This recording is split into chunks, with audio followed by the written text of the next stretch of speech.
Welcome back to the Cricket Today podcast on Thursday, January 11th. Excited for another huge week of cricket and a huge weekend of cricket. I'm your host, Liam McAllion, also known as the Stats Guy, also known as the Heat's #1 fan. Get around him last night.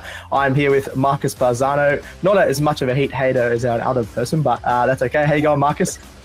Yeah, I'm going good. I think there's a bit of flag heat circling around, isn't there, from you, Stats Guy?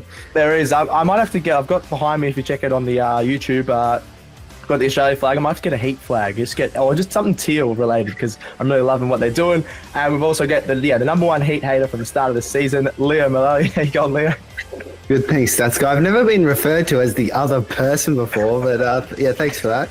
Sorry, you're much more than the other person. I take that back. That's a horrible way to start. Yeah, I'm absolutely pumped for the Heat, as I just mentioned. Best time of year. Last round of BBL, if I'm not mistaken. Really, really close to the finals, and so much going on. There's a few games that might not mean as much, so there might be some guys just swinging out of their ass, and it's going to be some exciting games ahead. I think today we're going to cover all things that happened overnight in that grand final rematch for the BBL between the Scorchers and the Heat, and including a fun wrap-up with our fun little segments that we started yesterday. SuperCoach BBL, as always, my favourite part, and then some BBL predictions of another really important match tonight that decides the finals, pretty much. So let's get right into it.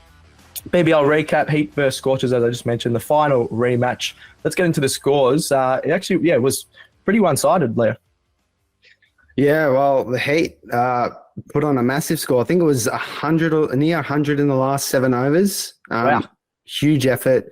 Marnus sort of set the platform along with Renshaw. Billings was pretty explosive with 37 off 21, but Neser was really the man, and I think we're going to talk about him in a second.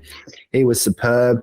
And the Scorchers bowlers, like, I can't remember the last time they got hit for that much, to be honest. Yeah, it was a really sort of explosive innings from the Heat, and I think it just goes to show if you have wickets in hand, you can put on a big score at the end. And then, with the ball, they were just well-rounded, weren't they? Performing, like, when you have that many bowlers performing that well, that's a very good sign, isn't it? You look at Definitely. a team like the Renegades who are struggling, they don't have really any bowler that can get even 2 wickets a game, and Heat have 4 of them. So it was just a well-rounded performance. Who was the slog of the night, boys? Oh, I'll take slog of the night. Massive innings from Michael Neser, Loch Ness, reminding everyone he can hold a bat. I feel like overseas, he's in the English county, he's got some big runs. For Sheffield Shield, he's made some big innings, but now he's doing it in the Big Bash. I feel like once a season he gets a 50, and he's got that today. Last night, 64 off just 30 balls. In that middle order, they sort of crumbled a little bit, and then he came in. Even Tall Paul wasn't at his best, so I think he stood in for Tall Paul's usual crazy strike rate. So he went 230 strike rate. Absolutely awesome. Player of the match as well. So Cricket Today's player of the match, you got to give it to Ness. Not only did he have the 64 runs off 30 balls, had a great diving catch towards the end of the game, 2 wickets, just that triple threat all-rounder that Ricky Ponting loves to talk up in the commentary. Just one of those guys that you pick him, you know you're going to get at least a wicket, and he's going to be solid with the bat. He's not going to throw his wicket away. Just that 64 of 30. I like touching on the players that they don't play those really outrageous shots. He was just playing normal cricket shots, and he still had over 200 strike rate. I think there's players like Josh Brown, a lot of even Tim David sometimes. There's a few players that they just need to stay in their crease a bit more, hit the ball and play usual cricket shots, and you can make a big score. So get around big Neser. I'm absolutely pumped that he made a massive score and getting back in the Aussie side, I say. Oh yeah, for sure. He was great, wasn't he? Like, he hasn't had the best of seasons, No, in terms of like ball in hand, but he can definitely hold a stick, and he's chipping in. So he would have been great value for SuperCoach as well if you had him in your team. I'm not sure what he scored, but that'll take us towards Jaffa of the day, which I'm going to cover. And instead of picking out one specific delivery, I'm just going to give it to the whole Heat bowling lineup. Just the way they share the ball around, they all bowled well. I don't care what you say. I think the Scorchers have the best squad in the Big Bash, both bat and ball. I think bat, you could probably argue with the Adelaide Strikers maybe at the moment, but the Heat they shared the wickets around, didn't they? There were 4 players that had 2+ wickets. Who else got 1 wicket? Matt Kuhneman, I think, also got a wicket. Yep. And Mitch Swepson, although he didn't get a wicket, he didn't go for plenty of runs. So I think, it was a great overall bowling performance from the Heat as they defended a high score. would you put that up there in one of the best bowling performances? I was just thinking about this just before the show. Probably one of the best bowling performances of all time, Marcus, in the Big Bash.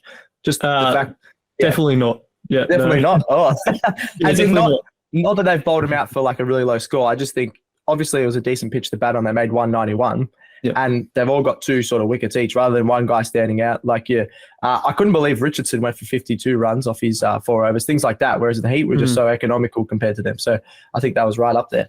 What else have we got to wrap this one up? Leo, were your favourite little part of our BBL wrap-up? Yeah, we got the moral victory of the night. This one's a little bit weirder. So to explain it, the last ball of the 10th over, Labuschagne takes a single. First ball of the 11th over, somehow Billings is on strike. Yeah. They take a single. Second ball of the 11th over, Labuschagne is out. It's just a bit of a strange one, a bit of Village vibes about it. I think this is a moral victory, though, for the Scorchers, because even though they lost the game, this sort of 3-ball allotment was a little win for them, able to get Labuschagne out. Maybe they played a little bit of trickery throughout the in between the overs. Yeah. So they lost the game, but they can hold their head high knowing that they won this 3-ball spell. So good on them. Yeah, and I'm sure Marnus tried to appeal or try to review that because he loves it. Loves a review. He actually got one right last night, so good on Marnus. But I saw that. I don't know how the hell that happened, especially at the one of the highest levels of cricket where you got the wrong guy on strike. I don't know if that's ever happened to you guys, but I'd be filthy if I was out and I wasn't even supposed to be facing the ball. That is really, really strange. All right. Well, I got this is totally off topic, but I got out on the weekend on a hat-trick ball. How have we not talked about this? Yeah. It was a shambles. So Jaffa of the weekend, if we're going to do a segment, is just whoever bowled to market. What type of ball was it? It was just medium crap, and just got through me. So it was actually good for a hat-trick ball. It was a pretty good ball, but still. Is there footage of this hat-trick ball?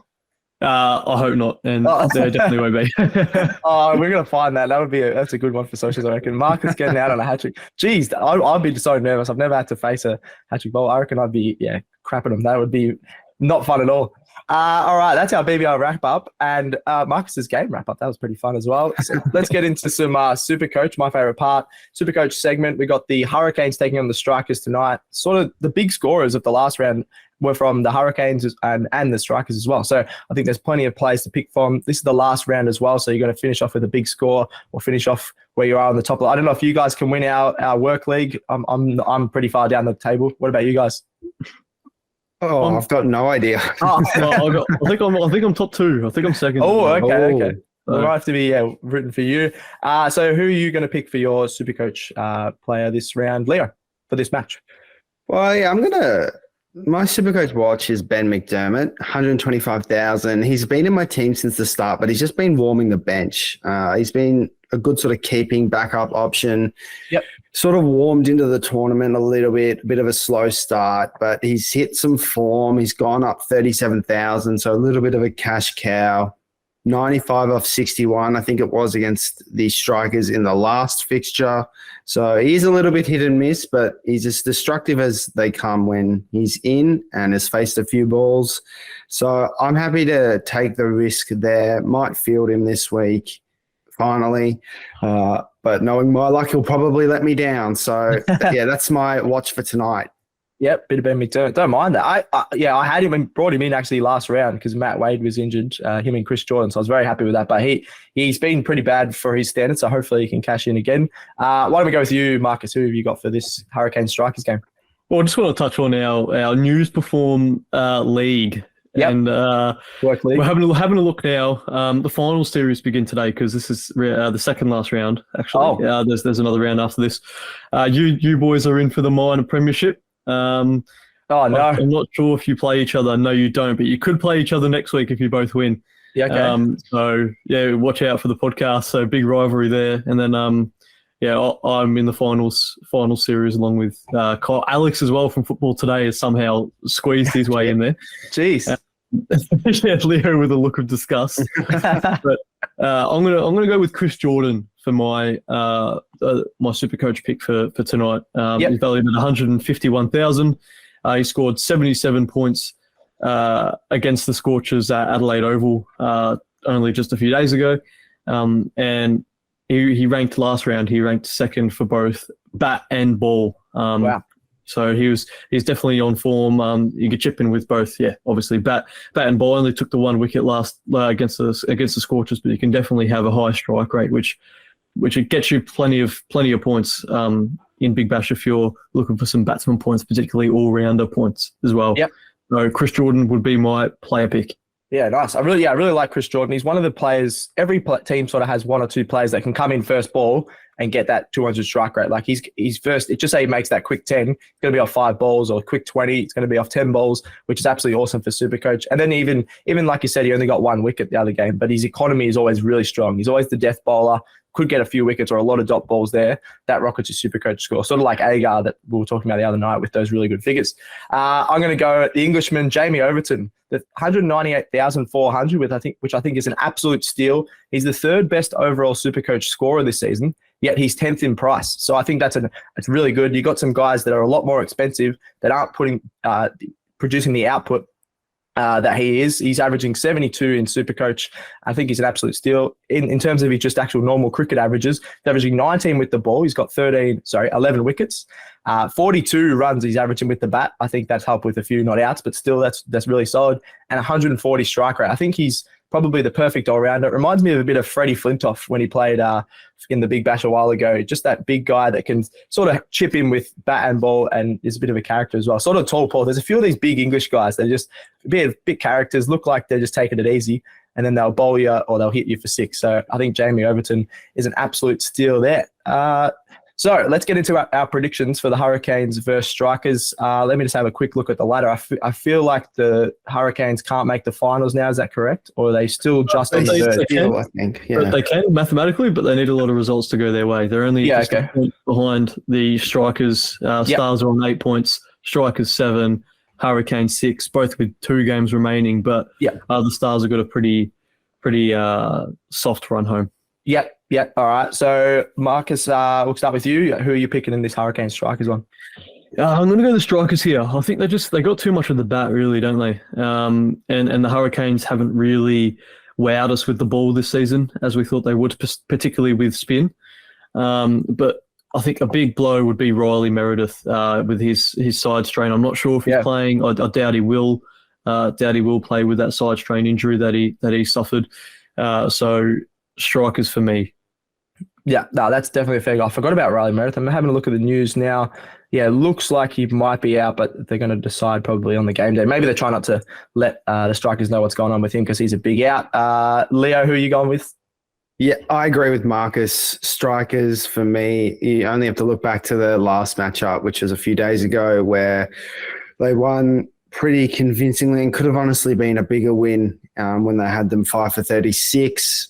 The Strikers just have more match winners, don't they, at the end of the day? The Hurricanes team isn't necessarily bad, but there's a lot more question marks around it. So I think the Strikers will complete the double over the Hurricanes today. What about you, stats guy? Yeah, I'm exactly the same. I'm going to go Strikers as well. I've been really disappointed by the Hurricanes this season. I think on paper they've got a really good team, but you've got some high top order batsmen that just aren't making runs. I wrote down, you've got Sam Hain averaging 11 this Big Bash. You've got Tim David, who's only totaled for 70-something runs, averaging just 14. Sort of these big names. Tim David a few years ago was obviously playing for Australia, killing it in the IPL, killing it everywhere, and he might have lost his confidence. Same with Sam Hain. When you're relying on Chowdhury and Jordan, who are those guys that are all-rounders that are supposed to come in at the end and hit you some quick 20 runs, when you're relying on them to hit a 50 to win a game, I think that's a really horrible effort. When you look at the Strikers, I know I'm concentrating on the batting, but this is where it's going to be decided, this match, I think. When you look at the Strikers, you've got Lynn and both the Shorts, who are all chipping in. So especially Matt Short, you know what you're going to get from him most games. But the other two guys, they get a 50 here and there. Whereas the Hurricanes just don't trust them at all. Even their bowling lineup, you got Nathan Ellis, who's been okay, but a few of their guys that were on an Australian list and really dominating all over the world in T20 cricket have just dropped off the last couple of years, and it's a bit disappointing. That I know the Bev Show wouldn't be happy. He'd be sulking in his bedroom right now.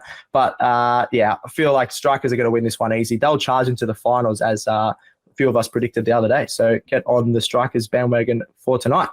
Ready? I'm going to chuck in an impromptu for you boys quickly. Okay. Thinking about it. Matt Short is a definite pick for the Australian 2020 side. Yeah, nah. Big yeah. Yeah. Yeah, you go first if you want, Leo. Yeah, I think a big yeah. He was what should have been first, like highest run scorer last BBL. Yeah. He's been dominating this BBL. He has got to be picked. Bowls handy off spin too.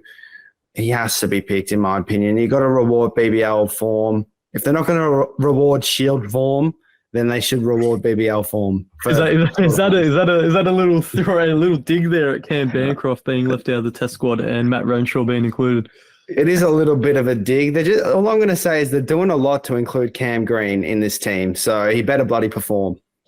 Oh, geez. I think Cam Green, you got to reward the young guys who are going all right. I think he still averages 33 and a half, Cam Green in Test cricket. So he's not like he's horrible. But I'll agree. I'll be big yeah for Matt Short. I think I just had a look. He's played 7 T20 international matches already.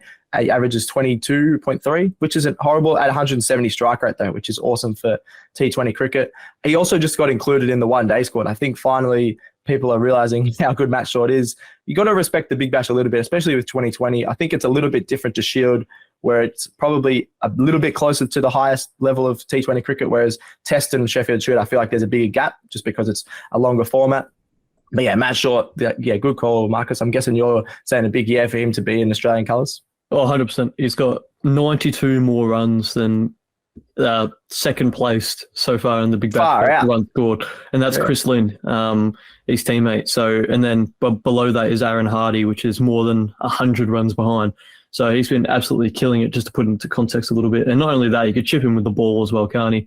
He can take a handy wicket early, particularly in 2020 format. So 100%, he would almost be the first name on the team sheet for me in the 2020 squad, especially with David Warner retiring. You know, he won't be opening, I assume, in 2020 cricket either. So get Matt Short in 100%.